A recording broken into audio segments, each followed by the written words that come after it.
మొదట అందరికీ ఒక ప్రమాదంలానే కనిపించింది. ఓ వ్యక్తి మద్యం మత్తులో పై అంతస్తు నుంచి కింద పడిపోయాడని అనుకున్నారు. ఆసుపత్రికి తీసుకెళ్లింది కూడా అతని భార్యే. భర్త ప్రాణం కోసం తాపత్రయపడుతున్న ఇల్లాలిలా కనిపించిందా మహాతల్లి. కానీ పోస్ట్ మార్టం రిపోర్ట్లో బయటపడిన ఒక నిజం పోలీసుల అనుమానాన్ని ఒక్కసారిగా మార్చేసింది. ఎందుకంటే ఆ వ్యక్తి శరీరంలో ఉండకూడని ఒక పదార్థం కనిపించింది. అది విషం కాదు, మందు కాదు, ప్రతి ఇంట్లో బాత్రూంలో కనిపించే ఒక సాధారణ లిక్విడ్. అదే ఈ హత్య వెనుకున్న అతి భయానక రహస్యం. అసలు ఒక భార్య తన భర్తపై ఇంత క్రూరంగా ఎలా ప్రవర్తించింది? ఎవరి కోసం ఈ కుట్ర? ప్రమాదంలో కనిపించిన ఆ మరణం వెనుక ఎలాంటి ప్లాన్ దాగుంది? Let's watch.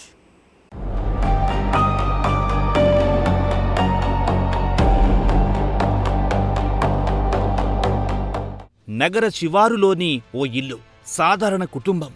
లోపల మాత్రం అనుమానాలు, గొడవలు, రహస్యాలు, మోసాలు. ఒకప్పుడు 7 అడుగులు వేసి ప్రేమగా మొదలైన దాంపత్యం చివరకు పగ, ప్రతీకారం, ప్రాణం తీసే కుట్రగా మారింది.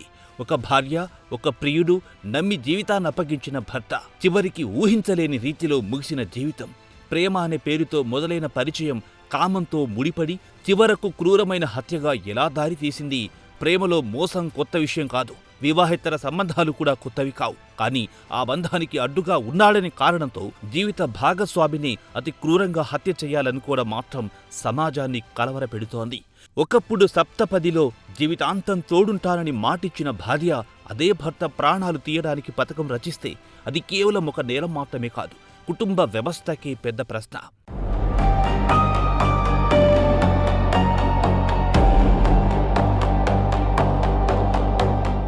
నిజామాబాద్ నగర శివారులోని న్యాల్కల్ ప్రాంతంలో నివసిస్తున్నారు ప్రశాంత్, సంధ్య దంపతులు. కుటుంబాన్ని పోషించేందుకు ప్రశాంత్ గల్ఫ్ దేశాలకు వెళ్లి కష్టపడ్డాడు.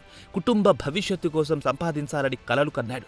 ఇటీవలే స్వదేశానికి తిరిగొచ్చాడు. కానీ అతడు ఊహించని విధంగా తన ఇంట్లోనే తన జీవితాన్ని ముగించే కుట్రకు ఇప్పటికే సిద్ధమైపోయిందని అతనికి తెలియదు. గత కొంతకాలంగా సంధ్య మరో వ్యక్తి అయిన అనిల్తో సన్నిహితంగా ఉంటోంది. ఆ పరిచయం క్రమంగా వివాహేతర సంబంధంగా మారింది. భర్త ప్రశాంత్కు ఈ విషయం తెలిసిన తర్వాత దంపతుల మధ్య గొడవలు పెరిగాయి, ప్రశ్నలు మొదలయ్యాయి, అనుమానాలు మరింత ముదిరాయి. భార్యపై నమ్మకం కోల్పోయిన భర్త తన బంధాన్ని కాపాడుకునే ప్రయత్నం చేశాడో లేక సంబంధాన్ని నిలదీశాడో, కానీ ఆ ప్రశ్నలన్నీ సంధ్యకు అడ్డుగోడలా కనిపించాయి.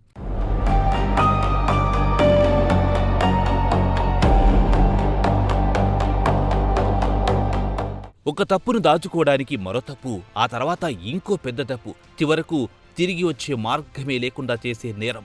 ఇదే ఈ కేసులో కూడా జరిగింది. భర్తను విడిచిపెట్టాలంటే చట్టబద్ధమైన మార్గాలున్నాయి. విడాకులు తీసుకోవచ్చు, వేర్వేరుగా జీవించవచ్చు. కానీ అందుకు బదులుగా ప్రాణం తీయడమే పరిష్కారమని నిర్ణయించుకోవడం నేర మానసికత ఎంత ప్రమాదకరంగా మారిందో చూపిస్తోంది. సంధ్య ముందుగానే పక్కా ప్రణాళిక సిద్ధం చేసుకుంది. భర్తకు అధికంగా మద్యం తాగించింది. అతడు పూర్తిగా మత్తులో జారుకున్న తర్వాత ప్రియుడు అనిల్ను ఇంటికి రప్పించింది. ఇద్దరు కలిసి ప్రశాంత్పై దాడి చేశారు. తర్వాత ప్రమాదంలా కనిపించేలా భవనంపై నుంచి కిందకు తోసేశారు. ఎవరెత్తేసారు కిందికి? నువ్వెత్తేసినావా అలా భార్య ఎత్తేసిందా? నేనైతే అన్న ఫోర్స్గా నేను ఆయనని ఇద్దరం కొట్టుకున్నామే. మేము కొట్టుకున్నాక వైఫ్ ఆమ్లెట్ తీసుకొచ్చిందా, అట్లా ఆమ్లెట్ తీసుకొచ్చినాక తర్వాత ఇక నేను కొద్దిగా ఆయన కొద్దిగా ఫోర్స్ ఇట్లా ముందరికి వచ్చేసాం. ఇక నేనే లేపేసాను. నువ్వెత్తేసినావా? నాకు ఒకటి లేస్తాడా అలా వైఫే వేసింది.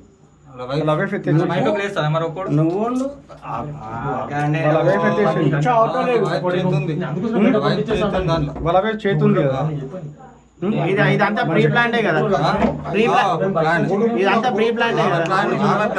ఆమె ప్లాన్ నువ్వు ఏం చేయదు, ఆమె ప్లాన్ ఇదంతా డబ్బులు ఇచ్చింది.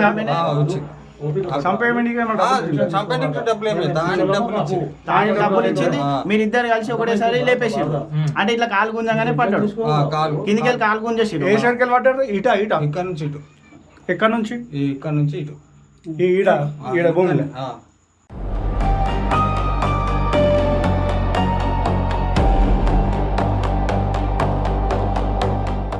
అయితే అక్కడితో కథ ముగియలేదు. తీవ్రంగా గాయపడినప్పటికీ ప్రశాంత్ ఇంకా ప్రాణాలతోనే ఉన్నాడని గుర్తించారు. అదే సమయంలో జరిగిన పని ఈ కేసును మరింత భయానకరంగా మార్చింది.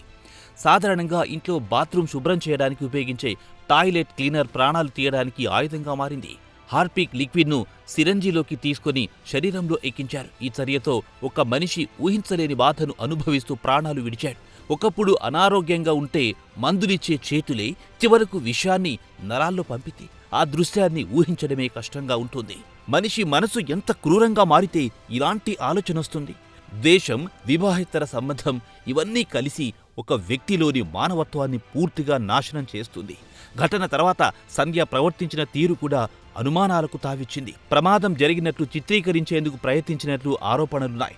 గాయపడిన భర్తను ప్రభుత్వ ఆసుపత్రికి తీసుకెళ్లింది. బయటికి చూస్తే బాధపడుతున్న భార్యలా కనిపించింది. కానీ కుటుంబ సభ్యులకు మాత్రం ఏదో తేడా అనిపించింది. వారి అనుమానమే చివరకు కేసును కొత్త మలుపు తిప్పింది.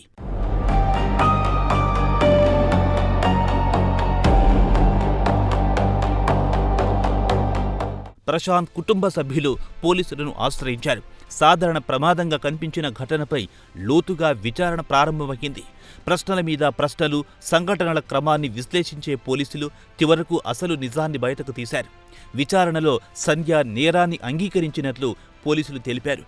ఆమెతో పాటు ప్రియుడు అనిల్ను కూడా అదుపులోకి తీసుకుని రిమాండ్కు తరలించారు. ఈ కేసులో అత్యంత కలవరపెట్టే విషయం హత్య మాత్రమే కాదు, హత్యకు ఎంచుకున్న విధానం. ఒకరి ప్రాణం తీసేందుకు ఇంత పక్కా ప్రణాళిక, ఒక దశ విఫలమైతే మరో దశ చివరకు బ్రతికి ఉండకూడదనే పట్టుదల. ఇవన్నీ సాధారణ కోపంతో జరిగే చర్యలు కావు. ముందస్తు ఆలోచన, నేరపూరిత సంకల్పం, ఆధారాలను మాయం చెయ్యాలనే ప్రయత్నం ఇవన్నీ కలిసి ఈ కేసును అత్యంత క్రూరమైన నేరాల్లో ఒకటిగా నిలబెడుతున్నాయి.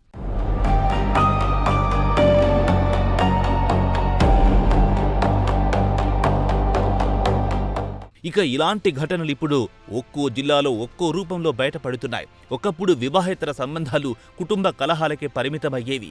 ఇప్పుడు మాత్రం హత్యలు, సుపారీలు, విష ప్రయోగాలు ప్రమాదాలుగా చిత్రీకరించే కుట్రలు. ఇలా నేరాల రూపం మారుతోంది. కోపాన్ని అదుపు చేసుకునే సహనం తగ్గిపోతోంది. చట్టంపై భయం తగ్గిపోతోంది. క్షణిక సుఖం కోసం జీవితాలను నాశనం చేసే ధోరణి పెరుగుతోంది. ఇక ఈ ఘటనలో ప్రశాంత్ జీవితం ముగిసింది. కానీ అతని కుటుంబానికి మిగిలింది తీరని శోకం. జీవిత భాగస్వామి చేతిలోని ప్రాణాలు కోల్పోయాడనే బాధ, ఎప్పటికీ చెరిగిపోని గాయం. మరోవైపు సంధ్య క్షణిక మోహం కోసం చేసిన నిర్ణయంతో జీవితాంతం జైలు గోడల మధ్య గడిపే పరిస్థితిని తెచ్చుకుంది. ప్రియుడితో కలిసి కొత్త జీవితాన్ని ఊహించిన ఆమె ఇప్పుడు నేరస్తురాలిగా చట్టం ముందు నిలబడాల్సి వచ్చింది.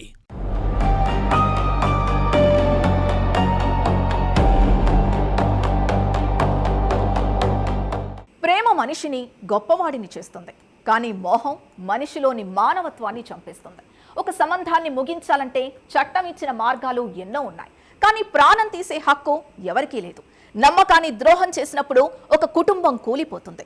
అదే ద్రోహం హత్యగా మారితే సమాజమే వణికిపోతుంది. నిజామాబాద్లో జరిగిన ఈ ఘటన కేవలం ఒక హత్య ఘటన కాదు. విలువలు కోల్పోతున్న సంబంధాలు, అదుపు తప్పుతున్న భావోద్వేగాలు, మానవత్వాన్ని మింగేస్తున్న మోహానికి నిలువెత్తు నిదర్శనం.